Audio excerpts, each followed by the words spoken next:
Okay, I'll just have to restart this close reading, baby crying, etc. I started the last close reading by saying I want to pursue a kind of suspicion I have that there's a lot more suggestive language here, pointing to a rather more radical life of this woman. And well, let's see how it goes. Let's start with the title, Les Grands Seigneurs. As you see there, it's translated to the Great Knights it's in French. I think it might be a little bit too far with this interpretation, but it's just hitting my ears, the pun on knights there. And I think, as we see, it's these great men that she was with, knights, big men in her community, presumably this is France, but also the nights that she spent with them. The first word right off the bat, men. Men were what? What were men? Well, men were her buttresses, castellated towers, and bowers. You get that internal rhyme. Well, internal, not end rhymed. Buttresses these are three architectural metaphors. Men weren't like buttresses; they were buttresses. So these are metaphors, and what men were things that supported her, as buttresses are. Castellated towers, towers with armaments on it, so things that defended her. And the bowers where I took my rest. These are kind of secluded gardens where it seems the speaker took rest. Bowers is also can also be seen as a pun because it's also in ladies' chambers, ladies' bedrooms, or chambers. So that word plays double work there. The best and worst of times for men. I think it's interesting that right off the bat she recognizes that it wasn't always. It was the best, but there was negative as well. Now what were men? Well, men were birds for her. Men were peacocks, strutting. Peacocks. Strutting we'll see in a second. Peacocks with their huge, colorful plumage, and the cockatoos, similarly colored. The nightingales singing. We have night, and of course the strutting. I usually associate strutting with peacocks, but here we have strutting with these birds. Why birds? Why are men birds for her? And what about this was worst? That's something I don't know. I wonder if you go through this stanza, what encoded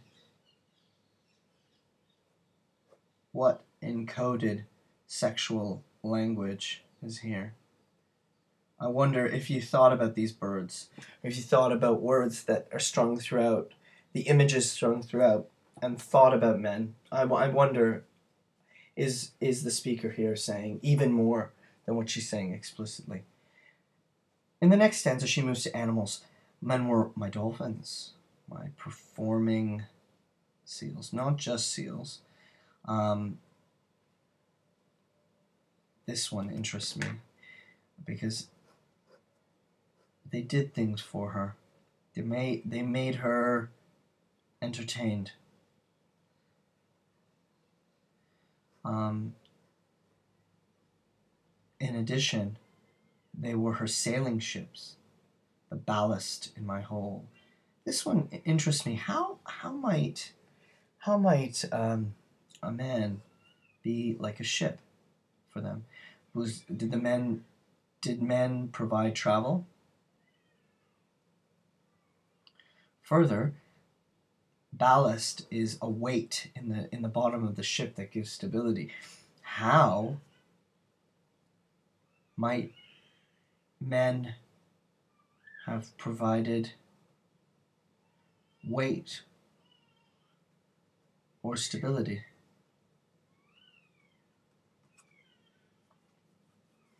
Next, men were rocking horses. Not only did they strut, but they pranced. It seems like these Grands Seigneurs were very flamboyant, very outgoing to try to get at the attention. And where were these rocking horses? Not horses, mind you, but rocking horses, toys, playthings. And they weren't marching, or, you know, if we go back to the horse whisperer, trotting or running or anything like that, but prancing, really show down the promenade, the bandstand where the music played. Men were toys, men were places where music was played upon. They were her hurdy-gurdy monkey men. Those men in the streets in olden days who had an organ and a little monkey who played music for our amusement. These are utterly, I'm going to say, demeaning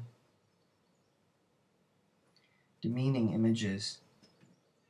But I gotta tell you, men do this for women. I mean, especially a woman like sounds like this who had men under their control. They perform for her. They want her attention. And they want much more than that attention. What was she? She was their queen. She wasn't literally their queen, but metaphorically maybe she was their queen. And she sat enthroned before them. She was above them. Royal. Looking down on them. Out of reach. Here I want to think about desire. And when things are unattainable, how much more we want them.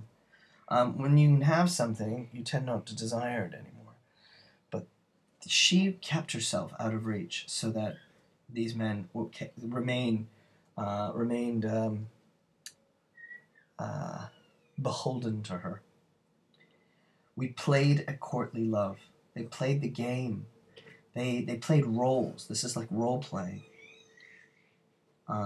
Courtly love, formal love, the high rules of love with glances and poetry, songs of the troubadour, the damsel, the princess,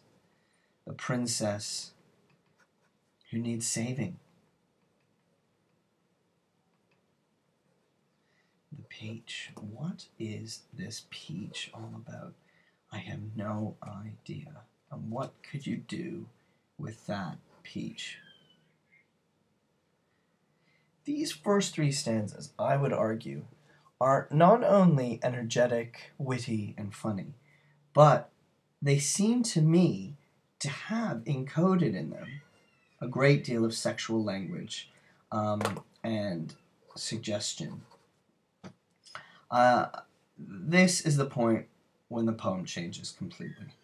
Because after wedded and bedded, this is a funny pairing, by the way.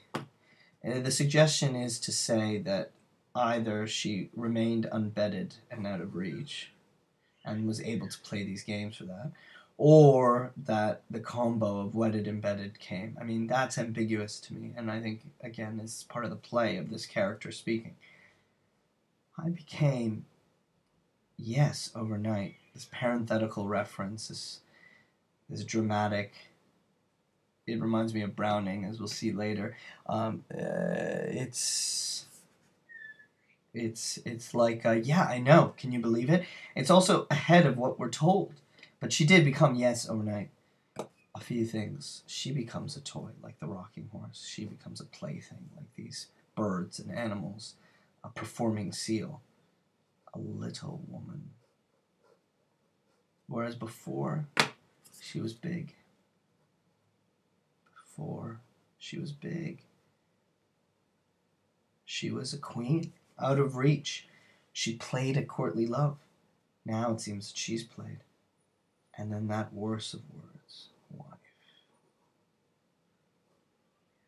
Horrible thing to be. Because she's a bit of fluff. That's slang. A bit on the side. But nothing really that, impressive. Just fluff is that material that's caught in your pocket. And here we end the poem with with the vision of her husband, almost a mirror of herself, clicking to her, calling her, clicking his fingers to her. And then that rhyme again with bluff, calling my bluff, a gambling image, as if she was the one always in charge, but she was always playing. And finally he called her out on it, and now he runs her life.